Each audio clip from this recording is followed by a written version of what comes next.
आज मुक्ताचे लग्न झाले, परंतु हे लग्न जबरदस्तीने झाले का तिच्या मर्जीने झाले हे तिला समजत नव्हते. कारण मुक्ता जराशी नाराज होती. मुक्ताचा नवरा विशाल, तिच्या आत्याचा मुलगा, त्याच्यासोबत तिचं आज लग्न झाले होते. मुक्ता आणि विशाल दोघे पण लहानपणापासून एकमेकांना ओळखत होते. ते दोघे सुट्ट्यांच्या दिवसात एकमेकांना गावी भेटत होते. ते दोघे सोबत खेळत होते, परंतु त्या दोघांचं जास्त काही पटत नव्हते. पटत नसल्यामुळे मुक्ताला कधीच वाटले नाही की पुढे जाऊन आमच्या दोघांचे लग्न होईल. मुक्ता आणि विशाल या दोघांचा पण स्वभाव खूप वेगळा होता. मुक्ता बोलकी आणि चंचल होती आणि तिच्या उलट विशाल होता.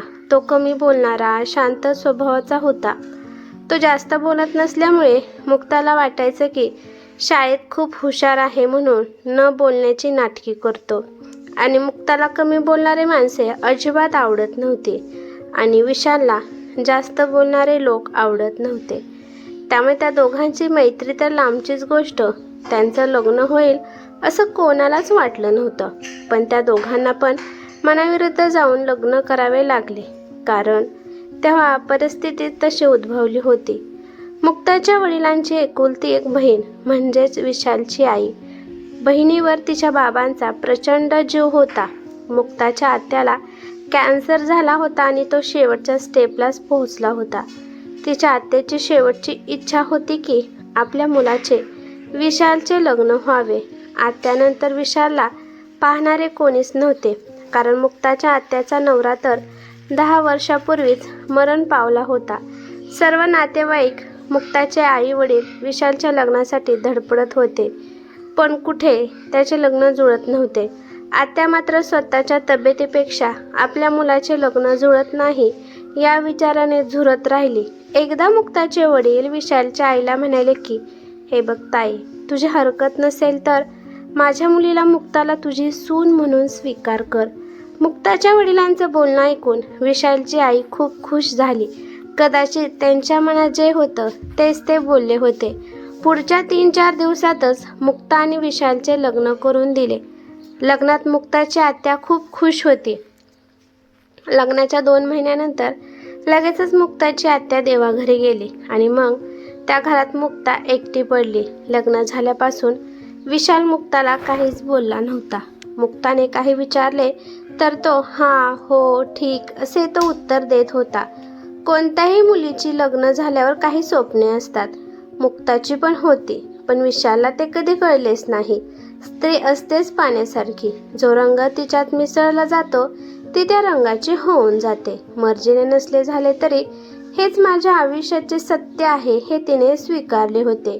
विशालच्या अशा तुटक वागण्यामुळे तिला तिच्या बाबांचा फार राग यायचा, पण नीट विचार केल्यावर कळायची बाबांची अवस्था. लाडकी बहीण मरणाच्या दारात उभी आहे पाहून कोणताही भाऊ तिची शेवटची इच्छा का पूर्ण करणार नाही? असं शक्यच नाही. अशा परिस्थितीत कोणीही भाव आपले काळीसुद्धा काढून देईल आणि मी तर फक्त त्यांच्या काळजाचा एक छोटासा तुकडा होते. त्यांच्या जागी मी असते तर कदाचित मीही हेच केले असते. पण कधी कधी वाटते इच्छा पूर्ण झाल्यासारखे आत्याने तरी आणखीन जगायला पाहिजे होते. मी किती एकटी पडली आहे तिच्याशिवाय. तिच्या 2 महिन्याच्या जगण्यासाठी माझा संबंध आयुष्याची माती झाली. विशालला समजून सांगतील असे मुक्ताच्या वडिलांशिवाय दुसरे कोणीच नव्हते. पण मुक्ता तिच्या वडिलांना कशी सांगणार होते की माझा नवरा माझ्यासोबत बोलत नाही, माझ्याकडे बघत नाही, माझ्यावर प्रेम करत नाही. मनातल्या तगमगीने असेच दिवस जात होते. तिला आता सहन होत नव्हतं आणि ती कोणाला काही सांगू पण शकत नव्हती. तिला एक वेळेस वाटलं की हे सगळं आईला सांगावं, परंतु आई तर पहिल्यापासूनच या लग्नाला नकार देत होती. मी खुश नाही हे पाहून जर तिने बाबांसोबत भांडण केले तर, या भीतीने मुक्ता तिच्या आईला पण काही सांगू शकत नव्हती. मुक्ताच्या वडिलांचं आणि विशालचं फार जमत असायचं. ते दोघे छतावरती जाऊन बोलत असायचे. ते दोघे काय बोलतात याबद्दल कधी मुक्ताने जाणून घेण्याचा प्रयत्न केला नाही. घरात विशाल एकटाच असल्यामुळे खूप दिवस तिला माहेरी पण राहून देत नव्हते. 2 दिवस झाले की लगेच तिला बाबा तिला सासरी पाठवून देत होते. आहे त्या परिस्थितीत मुक्ता आता राहू लागली. आत्या होते तोपर्यंत ती आत्यासोबत खोलीत झोपत होती, परंतु आत्या नाही म्हणल्यावर तिला एकटीला त्या खोलीत खूप भीती वाटायची. स्वतःहून विशालच्या खोलीत जाऊन झोपायला तिला अवघड वाटत होते आणि विशाल स्वतःहून पण तिला कधी म्हणाला नाही की खोलीमध्ये येऊन झोप. खोलीत झोप येईना म्हणून मुक्ता हॉलमध्ये येऊन झोपली, तर तिला हॉलमध्ये पण झोप येत नव्हती. लाईट बंद करून झोपण्याची हिंमत मुक्तामध्ये नव्हती आणि लाईट चालू असल्यामुळे तिला झोप पण लागत नव्हती. रात्रीच्या 1 वाजता विशाल झोपेतून उठून पाणी पिण्यासाठी आला, तेव्हा त्याने मुक्ता हॉलमध्ये झोपलेली पाहिली आणि ती जागी आहे हे पण त्याने पाहिलं, पण तो पाणी पिऊन शांतपणाने तेथून निघून गेला. तो आपल्याला काहीच बोलला नाही, म्हणून मुक्ताला खूप वाईट वाटलं आणि तिच्या डोळ्यातून अश्रू आले. थोड्या वेळाने काही कामानिमित्त अजून विशाल हॉलमध्ये आला आणि खोलीत जाताना पाठीमागे वळून न पाहता म्हणाला की, हे बघ मुक्ता, तुला हॉलमध्ये झोप लागत नसेल तर माझ्या खोलीमध्ये येऊन झोपली तरी चालेल.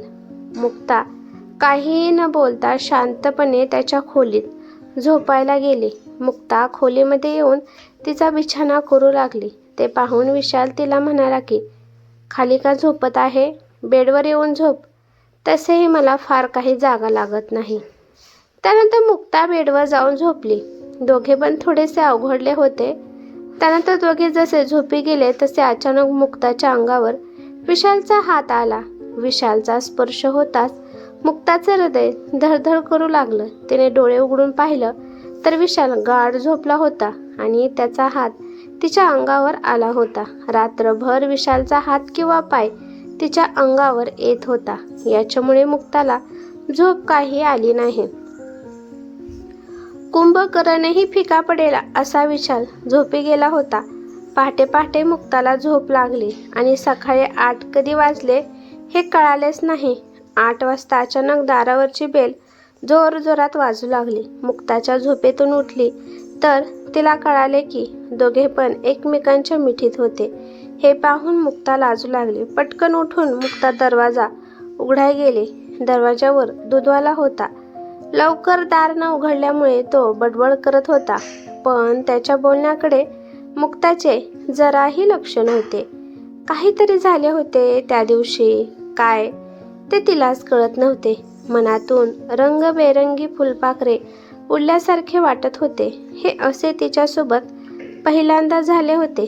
तिला वाटले हे सर्व विशालचे माझ्या इतक्या जवळ येण्याने तर झाले नसेल ना, म्हणजे मी प्रेमात बिमात पडले की काय त्याच्या. तसे असेल तर फार बरे होईल. निदान आत्याची इच्छा पूर्ण झाल्याचे समाधान तेव्हाच खऱ्या अर्थाने मिळेल मला.